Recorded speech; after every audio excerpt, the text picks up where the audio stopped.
बोली बांके बिहारी लाल की, बोलिए श्री राधे किशोरी सरकार की जय हो। तो देखिए भगवत प्रेमियों, हरि भक्तों, उस परमपिता परमेश्वर जगत गुरु जगदीश्वर भगवान श्री कृष्ण के अनेकों चमत्कार होते हैं। और आपकी जानकारी के लिए बता दें कि भक्त श्री कृष्ण को, परमात्मा को, भगवान को जिस भाव से पुकारता है, श्री कृष्ण उसे उसी रूप में दर्शन अवश्य देते हैं। यदि आपको श्री कृष्ण पे विश्वास है, भगवान पर भरोसा है, तो घबराने की आवश्यकता नहीं है। आवश्यकता है परमात्मा के चिंतन को करने की। बस हर क्षण प्रभु का नाम हमारे मुख से स्मरण हो, भगवान का चिंतन हो, क्योंकि चिंता चिता समान है, बांट सके ना कोई, और जामन में चिंता बसी, वह कैसे सुख से सोए। भगवान के अनेकों चमत्कार हैं और उन सभी चमत्कारों में से एक चमत्कार मैं आपके समक्ष प्रस्तुत करने जा रहा हूं।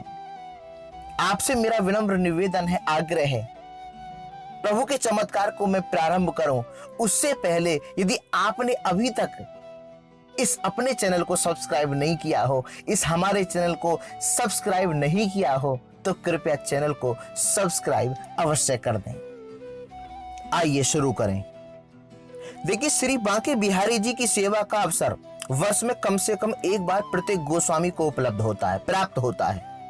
उस दिन सेवा करने का सौभाग्य हमारे ही परिवार को प्राप्त था। संध्या का समय था, ठंड कुछ बढ़ चली। मेरा छोटा भाई श्री बिहारी जी महाराज का श्रृंगार कर रहा था। किसी भक्त की पोशाक चढ़ी थी। पोशाक का जो कपड़ा था, भगवत प्रेमियों, बड़ा महीन था।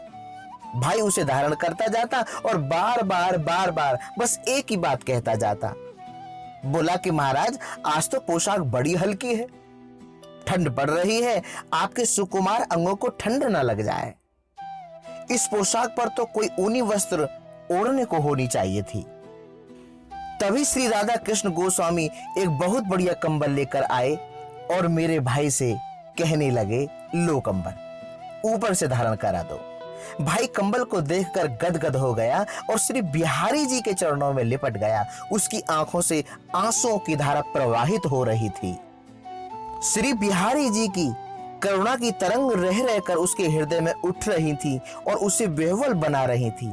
जब समीपस्थ महानुभावों ने इस आवेश का कारण पूछा तो उसने बता दिया। कहा कि इस पर सभी महानुभाव श्री बांके बिहारी जी महाराज की कीर्ति कौमुदी की चर्चा अपने अपने ढंग से करने लगे। इस अवसर पर गोस्वामी शरण बिहारी जी ने भी एक प्रसंग प्रस्तुत किया। उन्होंने बताया कि एक दिन में सोकर जगा ही था कि एक वृद्ध सज्जन जो सरकारी नौकरी से अवकाश लेकर के गोविंद की नगरी श्रीधाम वृंदावन में वास कर रहे थे और श्री बिहारी जी तथा उनके परिवार में विशेष श्रद्धा रखते थे, एक पत्र हाथ में लेकर मेरे पास पधारे। वृद्ध अवस्था के कारण उनका घूमना फिरना श्री बिहारी जी महाराज के दर्शनों के लिए आने जाने तक ही सीमित था। बाकी समय वे घर पर रहकर ही भजन संकीर्तन में संलग्न रहते थे। उस दिन इस प्रकार उन्हें अपने घर आया देखकर अनेक आशंकाओं ने मेरे हृदय को घेर लिया। मैंने आदर के साथ उन्हें बिठाया और उनसे सहसा आने का कारण पूछा। क्योंकि भगवत प्रेमियों, देखिए, आपके द्वार पर कोई भी आ जाए, कोई भी आ जाए, हमें सदा उसका सम्मान करना चाहिए, सदा आदर करना चाहिए।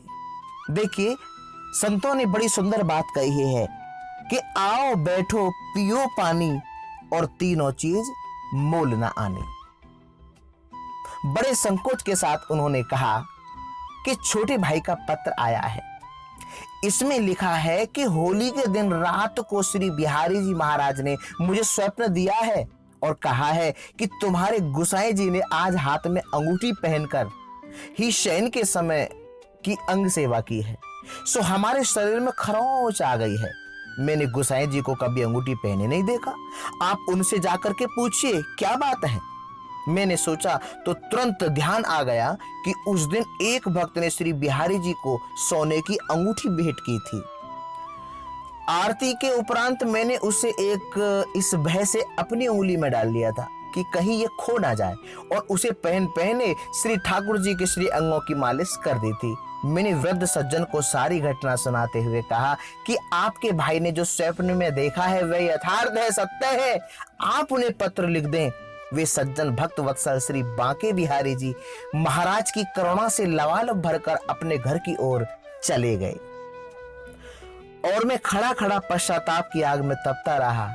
मेरा विश्वास है कि श्री बिहारी जी महाराज प्रतिदिन अनेक भक्तों पर निरंतर कृपा करते रहते हैं। तो देखिए भगवत प्रेमियों, भगवान श्री कृष्ण जैसा दया का सागर भला कौन होगा।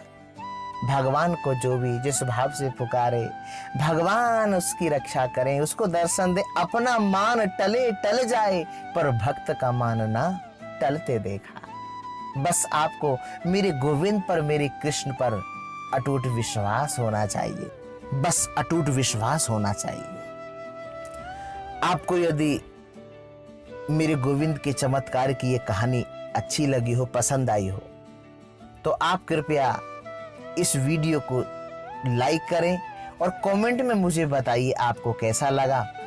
और भी ठाकुर जी के चमत्कार सुनने के लिए आप चैनल को सब्सक्राइब करना ना भूलें, और अपने दोस्तों को, मित्रों को, सगे संबंधियों को इस कहानी को, मेरे गोविंद के इस चमत्कार को शेयर अवश्य करिए, जिससे उनके भी कदम गोविंद की ओर तेजी के साथ बढ़ें और उनका भी कल्याण हो सके। जय श्री राधे, जय श्री कृष्णा।